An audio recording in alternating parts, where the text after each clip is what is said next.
are sleep regressions? The 4-month sleep regression, the 8-month sleep regression, the 18-month sleep regression. How many are there? Are you wondering what to look out for with a sleep regression or how to get through one?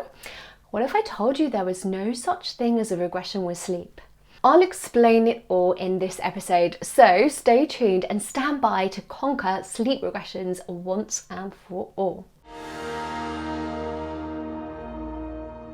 Okay, so you'll hear the term sleep regressions batted around the parenting world, and what it basically means is that a little one's sleep has got worse than it was. Things seem to have slipped backwards, and thus the term regression. However, the sleep not being as good as it was is actually the effect of the problem, not the cause. The cause is your little one reached a developmental milestone. They leaped forward in some way. Maybe in brain development or physically, even emotionally or socially. In some way, they have grown and developed, and I'd actually say progressed. As your little one makes this kind of progress with their development, inevitably the sleep needs change too. Of course, we don't need to nap like a newborn our whole lives, do we?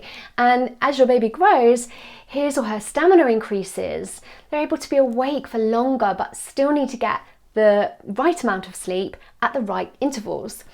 It's constantly changing as they grow. The reason this progress causes a worsening effect with sleep sometimes is because we rarely know what to do to accommodate our growing baby. No one tells us how much we need to increase their wakeful window by each month, or how long they ought to be sleeping for, and how many times per day. And even if they did, there are so many nuances to consider with each individual baby, including their little character traits which can deceive us.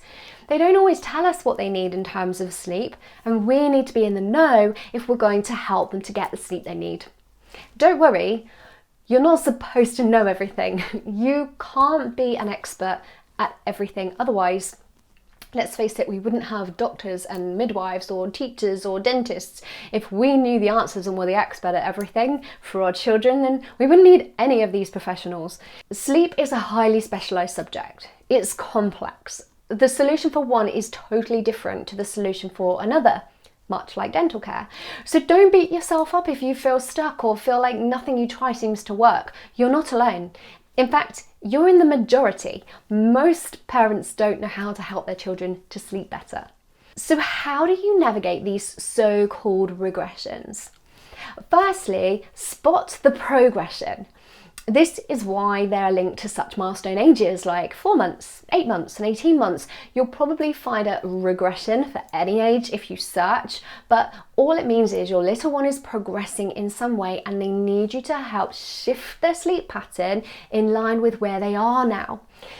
All you need to do to get through a sleep progression is to check in on how much sleep your little one ought to be getting and at what sort of intervals. And if you struggle to get them to fit that rhythm, or they're already a bit overtired, then you need to start by working on some topping up to replenish the sleep tank until they're good on the ideal sleep pattern for their developmental stage.